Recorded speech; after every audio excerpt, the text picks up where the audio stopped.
Week 8 of the fantasy baseball season, and here's a few hitters I look to pick up this week. The first guy, Jake Burger of the Chicago White Sox. So Jake Burger has been on a power surge this season here for this Chicago White Sox team, and right now one of the hottest pickups in fantasy baseball in the season. 10 home runs, 23 RBIs, 14 runs scored, a 292 average, and a 354 on base. So he's already surpassed the home run amount he had last season.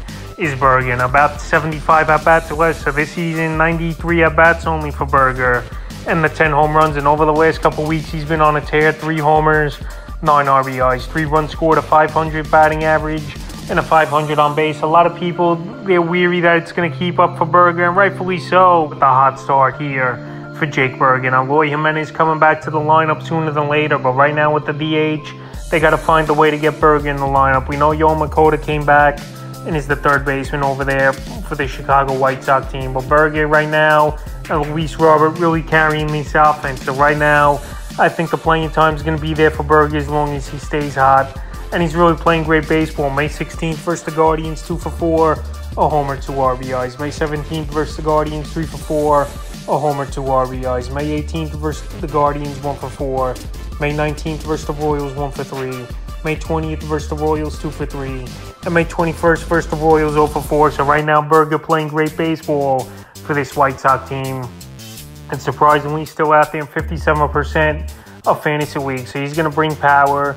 He's bringing batting average. And he really could pay big dividends for fantasy owners in the early going. The next hitter is Josh Naylor of the Cleveland Guardians. So Josh Naylor bats cleanup for this Guardian team. And he got off to a slow start earlier this season, but he's starting to pick up the pace over the last couple weeks here, is Naylor. And he's pretty versatile as well, qualifies at first and outfield this season in fantasy baseball. In the season, 7 home runs, 31 RBIs, 12 runs scored, 3 stolen bases, a 233 batting average, and a 286 on base. I know the batting average is down, but the power is still at a decent rate with the 7 home runs. Last season, 20 and 79 was the season for Naylor, but the last couple weeks, 4 homers, 12 RBIs, 6 runs scored, a stolen base, a 321 average, and a 367 on base. So Naylor's going out there.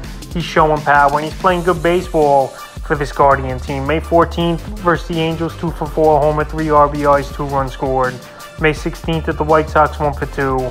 Sat out the 17th and 18th versus the lefty. May 19th at the Mets, 3 for 5, a homer, 5 RBIs. And May 21st in a doubleheader versus Scherzer and Verlander. It was tough sledding, 0 for 7, but right now he's going to play every day besides lefties as Naylor, it looks like, for this Guardian team. And they need power in the worst way. One of the worst hitting teams in the major leagues is the Guardians. So right now, Naylor, he's out there in 57% of fantasy leagues. And if you're looking for some power and versatility, Naylor could bring that to fantasy owners this week. The next hitter is Lane Thomas of the Washington Nationals. So Thomas, he's been a decent pickup a couple years ago for this national team, and right now he's showing fantasy value, and he's been a great table setter for the Nats. On the season, 6 home runs, 23 RBIs, 30 runs scored, 4 stolen bases, a 292 average, and a 348 on base. So right now, Lane Thomas has gone out there, and he's playing great baseball, and he's giving you 4 or 5 different categories. He's going to give you power, giving you runs, RBIs, and stolen bases, and a good batting average. And over the last couple weeks, 3 homers, 7 RBIs, 13 runs scored, a stolen base, a 339 average, and a 383 on base. So Lane Thomas playing great baseball right now, and he can do a lot of things for fantasy owners, like I mentioned. And right now, available in 63% of fantasy leagues. So the last few games here for him: May 16th at the Marlins, 1 for 5, a homer. May 17th at the Marlins, 1 for 4. May 18th at the Marlins, 1 for 4, run. May 19th versus the Tigers, 1 for 3, a homer, 2 RBIs. May 20th versus the Tigers, 3 for 4, run, 2 RBIs. And May 21st versus the Tigers, 1 for 5 with a run. So right now, Thomas doing a little bit of everything, like I said, for this national team. And he's been a solid hitter the last couple years for them. And he's got good power as well for a leadoff hitter. So he's a solid pickup this week. The next hitter is Royce Lewis, Minnesota Twins. So one of the top prospects in this Twin system over the last few seasons. And now he's rehabbing after going through a knee injury. And Lewis is taking that rehab by storm. 8 for 18 with 3 home runs already and 3 stolen bases on the rehab assignment. So we know this Twin team needs some hitting in the lineup, a lot of inconsistencies. And Royce Lewis right now, while he's tearing it up on the rehab assignment and is eligible soon to come off the injured list. He's a good pickup available right now in 78% of fantasy leagues. So he's a 5-2 type of player, is Lewis. We know last season he had a cup of coffee in the majors, 2 homers, 5 RBIs, 5 runs scored, a 300 average and a 317 on base, and 43 at-bats. Obviously, drawing walks was a little bit of a problem here for Lewis, where he's a free swinger. But like I said, he's got the tools. He's going to steal bases. He's going to show power, driving in some runs. And he qualifies at a weak shortstop position, even though I believe Carlos Correa is obviously going to remain over there at shortstop. So right now, while Lewis is out there in 78% of fantasy leagues, he's a good pickup this week. The next hit is Jake Fraley of the Cincinnati Reds. I mentioned Fraley as a pickup last week on the wire, and he had a decent week this week, was Fraley. On the season, though, 5 homers, 32 RBIs, 16 runs scored, 6 stolen bases, 276 average, and a 375 on base. So right now, that on-base percentage almost 100 points higher. So he's getting on base as Fraley. He's got a good eye on the plate. The only thing with him is obviously he don't verse lefties, but he's tearing it up right now. The last few weeks, 3 homers, 14 RBIs, 7 runs scored, 3 stolen bases, a 371 average, and a 450 on base. So right now he's almost getting on base 50% of the time over the last week is Fraley. And right now he's available in 56% of fantasy leagues. So he's batting third right now in the lineup for the Cincinnati Red team. And he's a guy that can help fantasy owners steal on bases.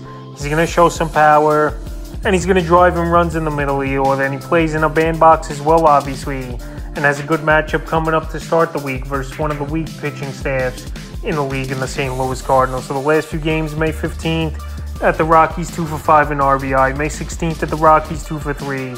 May 17th at the Rockies, 0 for 3, a run. May 19th versus the Yankees, 1 for 3, 2 RBIs, a stolen base. May 20th versus the Yankees, 1 for 4 in RBI. And May 21st versus the Yankees, 1 for 4. So right now, Fraley playing great baseball for this Cincinnati Red team and can contribute for fantasy owners. So go out there and get him this week. The next hit is Jorge Soler of the Miami Marlins. So Soler, the last couple seasons have been a disappointment after he came off a 48 home run year a few years ago with the Kansas City Royals. But on the season for Soler, it's been a bounce back. 12 home runs, 27 RBIs, 24 runs scored, a 240 batting average, and a 322 on base percentage. In the last couple weeks here, he's really been good in terms of batting average, especially for Soler. At time, 5 home runs, 13 RBIs, 10 runs scored, a 268 batting average, and a 373 on base percentage. So Soler, we always know he's known for his power. We know he's a guy that's going to go in slumps, and then there's a guy going to carry a fantasy team for a couple weeks. And right now he's back on a tear. May 16th versus the Nats, 1 for 5, a homer, 2 RBIs. May 17th versus the Nats, 1 for 3, a homer, 2 RBIs, 2 runs scored. May 18th versus the Nats, 0 for 4. May 19th at the Giants, 0 for 3, a run. May 20th at the Giants, 1 for 4. And May 21st at the Giants, 4 for 5, a homer, 3 RBIs. So right now batting second and fourth usually in this Miami Marlin offense is Soler. And he's getting good pitches, and he's making the most of it right now. So this Marlin offense we know is weak. Soler's got an everyday job in the offense. And right now he's playing good baseball, and he's one of the hottest pickups as a hitter this week. The next hitter is Francisco Alvarez of the New York Mets. Alvarez, he's improved over the last few weeks, and it's just coming with more reps and more playing time here with this New York Mets team. So over the last couple games here, he's been clutch, tying the ball game up with a 3-run homer a few days ago versus the Rays, and also getting a big hit as well to tie another game up versus the Guardians. So Alvarez, we know he's a big prospect in the minor leagues over the last few seasons. Only 21 years old, plays a weak catching position, but we know the Mets have a lot of options to catch with Alvarez coming back soon, and Nitto on rehab, and Gary Sanchez as well over there. But the season for Alvarez, 5 homers, 11 RBIs, 10 runs scored at 232 average, and a 292 on base. So right now playing good baseball is Alvarez. Like I said, top prospect in the system in all Major League Baseball last season, and I think the Mets should stick with him. They need the power.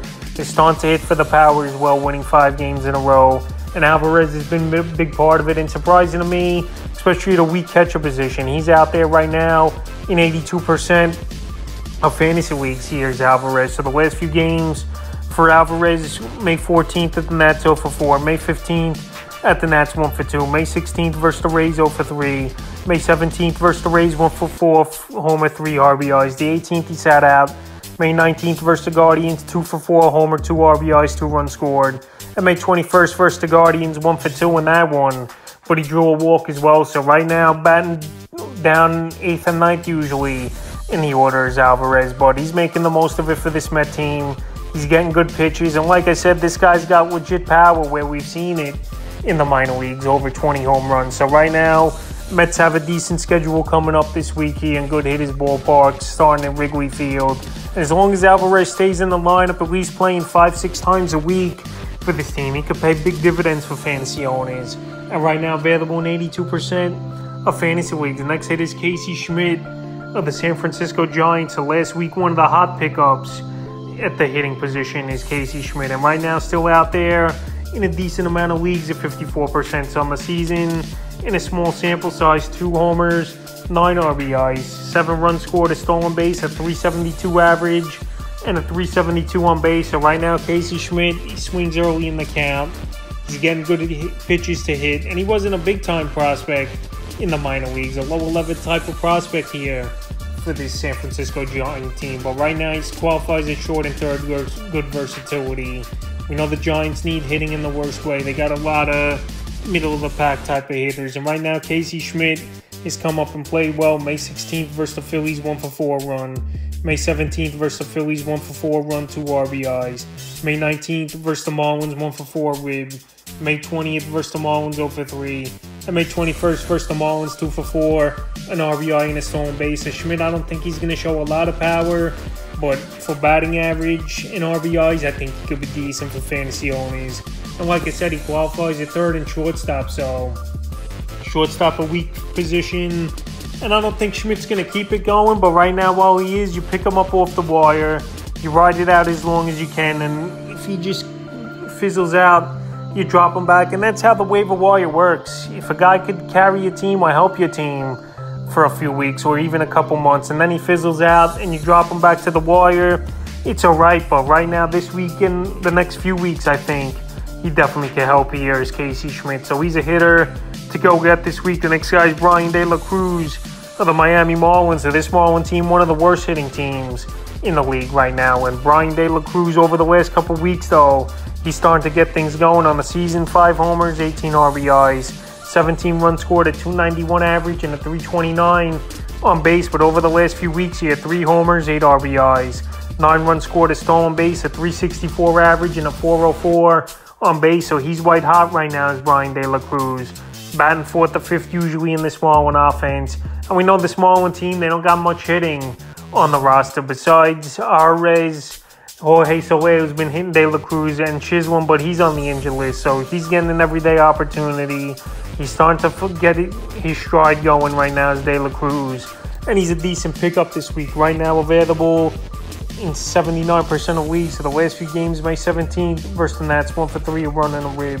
May 18th versus the Nats, 1 for 4, 2 runs, a homer, and RBI. May 19th at the Giants, 2 for 4, homer, 3 RBIs. May 20th at the Giants, 1 for 4. And May 21st at the Giants, 0 for 4. So a lot of extra base hit doubles we're seeing from De La Cruz as well. Some points leagues, that definitely can help fantasy owners as well. Getting an everyday opportunity.